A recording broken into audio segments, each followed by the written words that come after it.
It's gonna show up backwards. How do I? I don't know.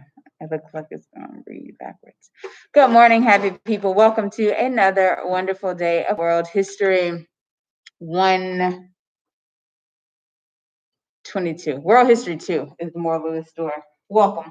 All right. So last time we talked about the Schlieffen Plan. We said that it's going to be Germany's strategy to avoid fighting a war on two fronts.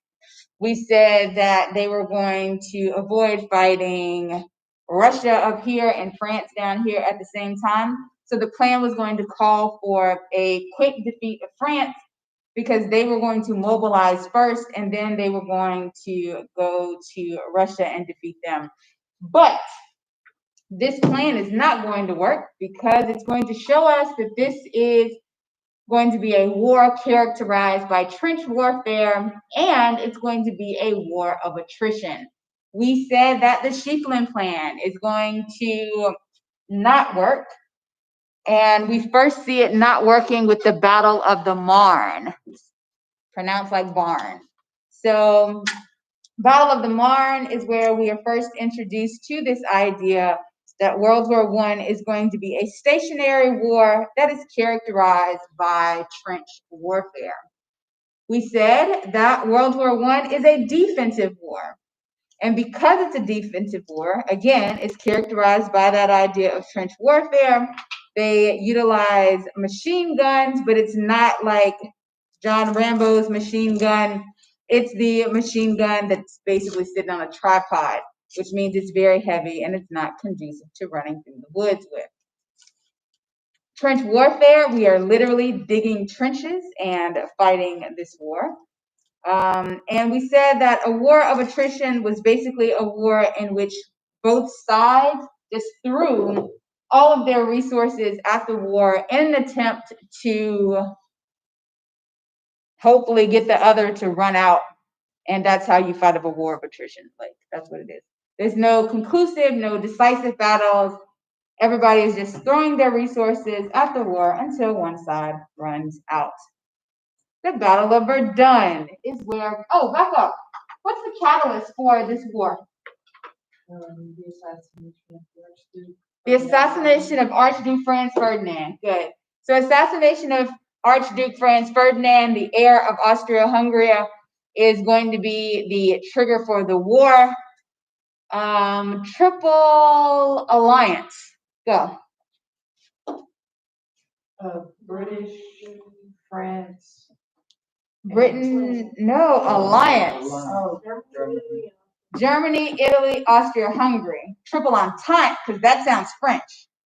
Now you can say France, Britain, Russia. Britain, France, Russia. So Triple Alliance, Austria, Hungary, Germany, Italy, Triple Entente, Britain, France, and Russia.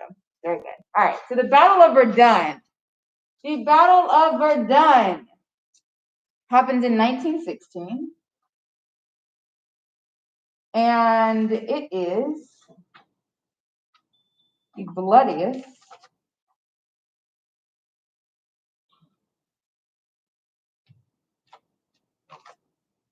battle and the least productive of the World War I battles. So the Battle of Verdun is the bloodiest and least productive of the World War I battles. We talked about this briefly the other day, and we said that the Germans are going to attack the French.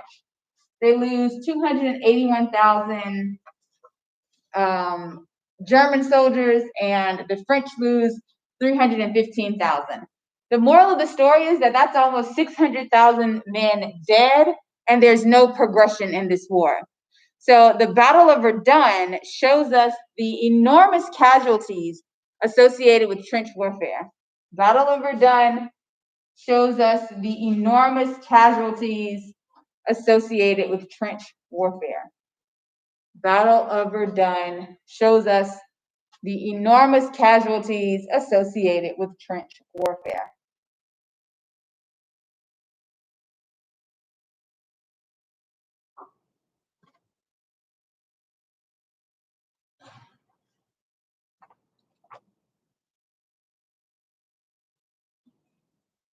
So the troops associated with World War I, they are experiencing a stalemate because of trench warfare and the impenetrable defense of machine guns. That stalemate is going to be created by troops along the Western Front. Neither side is going to be able to gain a super advantage on the opposing troops. So they can only move like a few miles in either direction. So it's definitely a stagnant, stalemated war. Remember, they thought they were going to be home by Christmas. Like June 28th, 1914, they thought this is going to be quick, decisive. Everybody will be home by Christmas. That is not going to be the case because this is a war that's characterized by trench warfare. On our next slide, it talks about total war. What is the idea of total war? All around the globe. All around the globe? Keep going. It includes the economy, it includes civilians, like it encompasses all aspects of our society at the time. So total war is also inclusive of war on the home front. So total war is this idea that war affects civilians too. Total war is the idea that war affects civilians too. So ways in which the war affects civilians. They're going to be asked to ration. So they ration food. Meatless Mondays. When we move to World War II, we'll definitely see like the rise of rationing as well as like victory gardens and women giving up pantyhose so that they can be used for paratroopers gear. The total war, this idea that war affects civilians too. We're going to see it in food rationing. We see laborers from the colonies of the Europeans. So laborers from Africa, India, China, they're all going to be recruited to deal with the unemployment problems of Europe.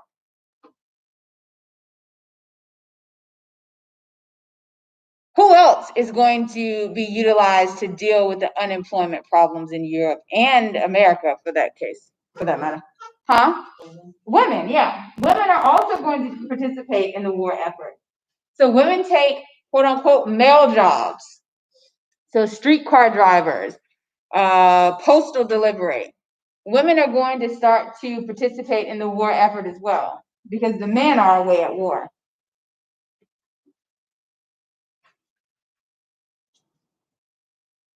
Women go to work in mills, steel mills. They go to work in mines.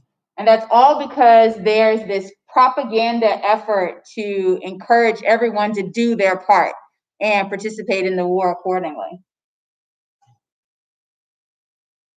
Anytime we're dealing with war, we're also going to have to deal with the fact that governments are going to become more restrictive. As governments become more restrictive and take over the national economies, the reason that they're doing that is to ensure that all resources are being allocated accordingly. So they're trying to make sure that the right resources are going to the right places. So the governments are definitely going to become more restrictive. That idea of getting you to participate in the war effort, that idea of, is this worthy of our time as American citizens? That's like a propaganda campaign. So we're going to see heavy use of propaganda come into play as we utilize the war front. Best example, propaganda is just the idea of getting you to buy into something, getting you to see and value the importance of something. So like the most relevant current propaganda campaign I can think of right now, the first one that comes to mind is like the vaccination. So COVID vaccination, there's like definitely a propaganda campaign to encourage American citizens to participate? And how are they convincing us to participate? What are they showing you?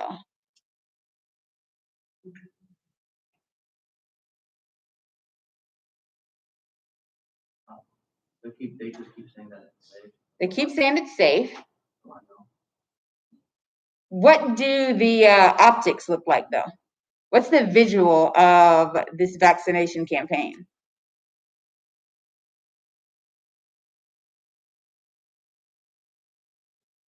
Maybe it's not as influential as I thought. Like, maybe, no. You haven't seen like all sorts of celebrities like getting shots online and in person? The only thing I saw celebrities do is like give plasma. Give plasma? Oh, That okay. was like the last I saw. Okay. Yeah, like there's this whole move, and maybe it doesn't apply to your generation, but like there's this whole move of influential people getting vaccinated on camera. That's like a big shift right now. Yeah. I saw Biden. Yeah, Biden, his wife, Michelle Obama, Barack, lots of quote unquote influential people are getting vaccinated in real time. Like, so you can see it and be like, oh, okay, it is safe. If they got it, it is safe. Yeah. So clearly that's a failure of optics. It might not be working as well as we thought it was. Oh my goodness. Huh? Not exactly the target audience. Well, but you are now that it's opened up to everybody age 16 and above. Yeah. So you are.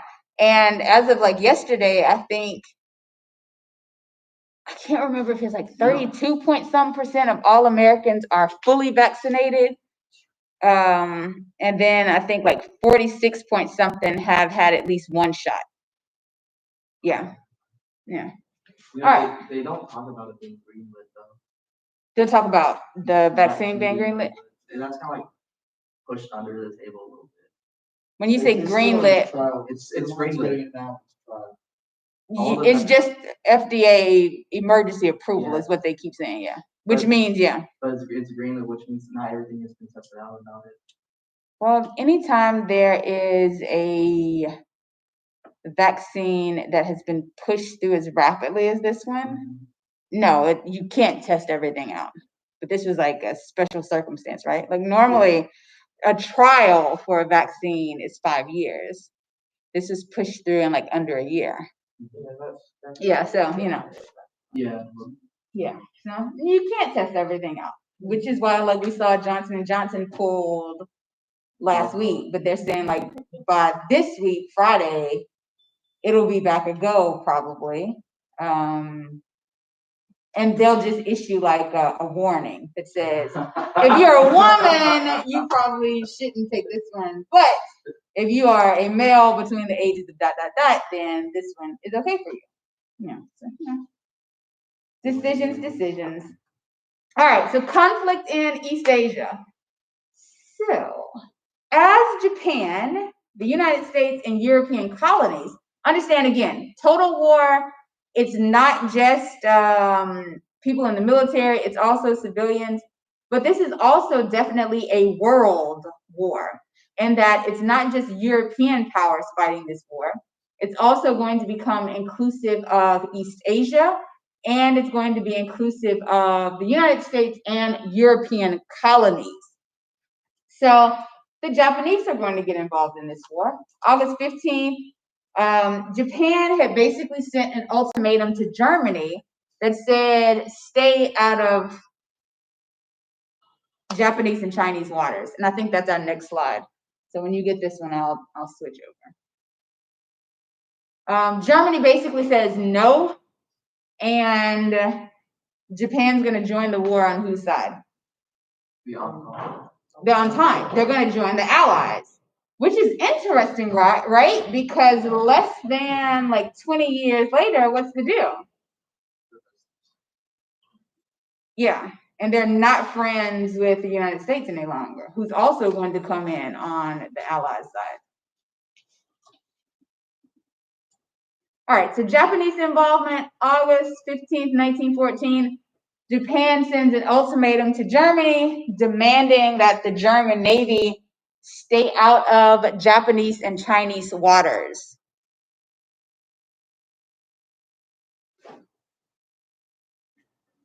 Germany says no, and Japan's going to enter the war on the Allies' side. Basically, Japan is fighting this war to get German colonies in Asia. So basically, Japan is fighting this war to get German colonies in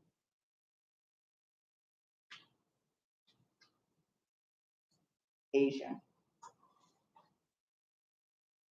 We're going to see them continue this all the way throughout World War II. Like they really want East Asia. Japan does.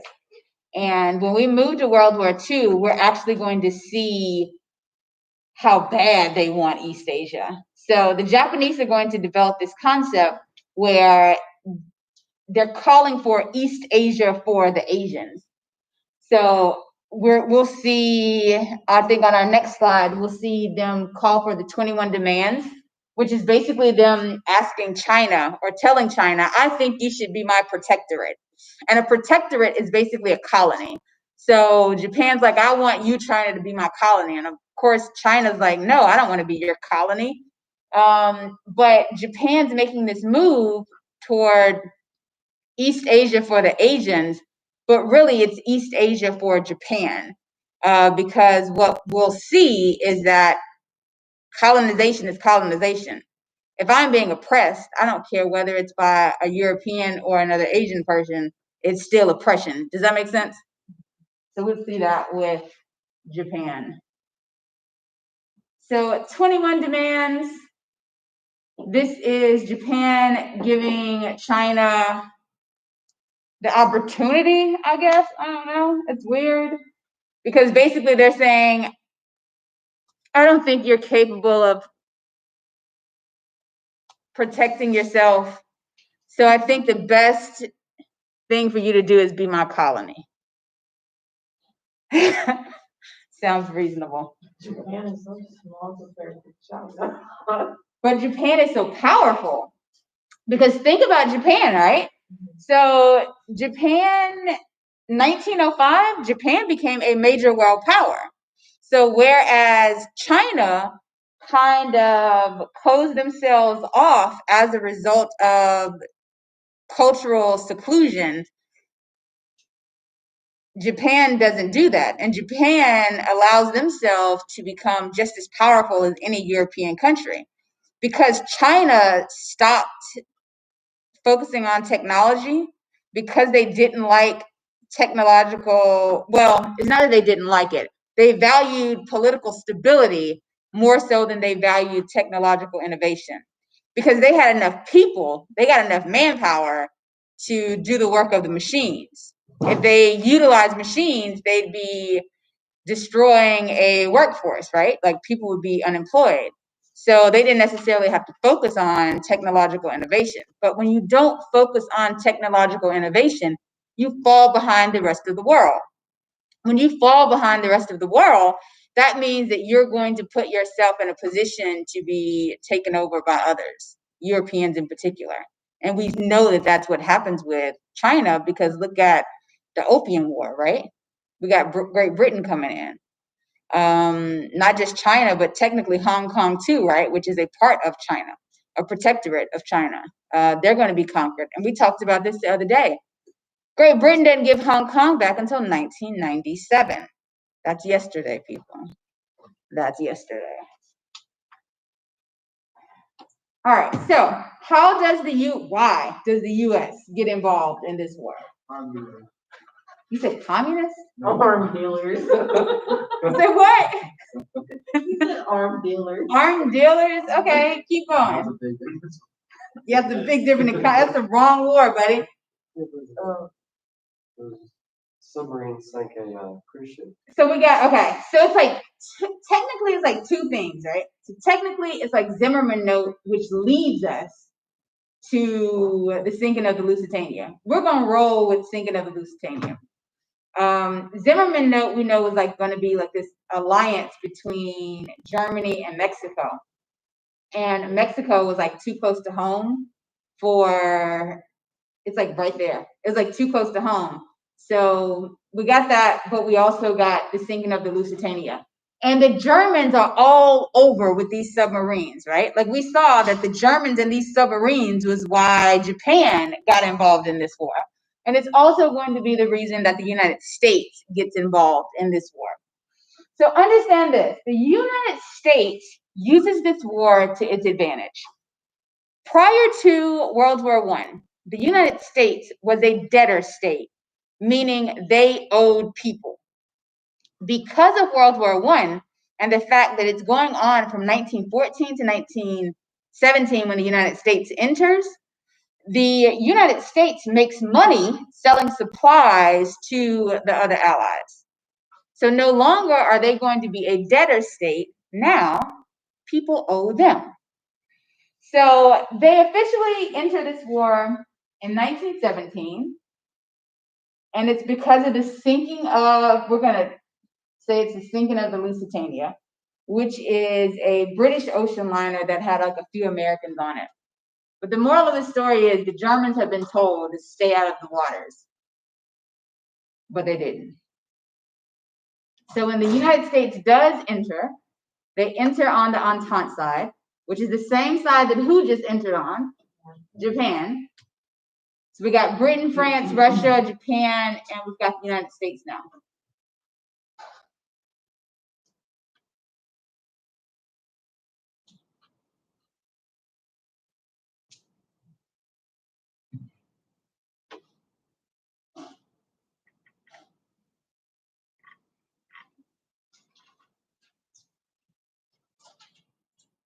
All right, so Lusitania, the British ocean liner. The Germans attacked and sank the ocean liner. It had a few American citizens on board. I think it's like 3 American citizens, but they're Americans. And this is going to trigger the U.S. entry into the war. This is huge, people, because when the United States enters into the war, it's no longer a stalemated war. Now we've got fresh men, we've got fresh resources, right? Which means it's going to tilt the battle, the war, in favor of the Allies. So U.S. entry into the war shifts the stalemate because now we have fresh resources, fresh supplies.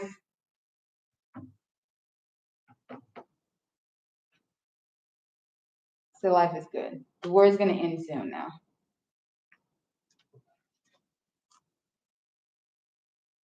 The interesting thing about World War I is that at the same time that we have this world war going on, we also have like the Russian Revolution going on in Russia. And it's a lot because they're fighting in the World War, but they're also fighting this Russian Revolution amongst themselves. So we've got the struggle for power between the provisional government and the Soviets. So the Soviets are like the councils, and the provisional government, provisional just means it's a temporary government. So I'll give you a minute for this slide, and then we'll go to the Russian Revolution.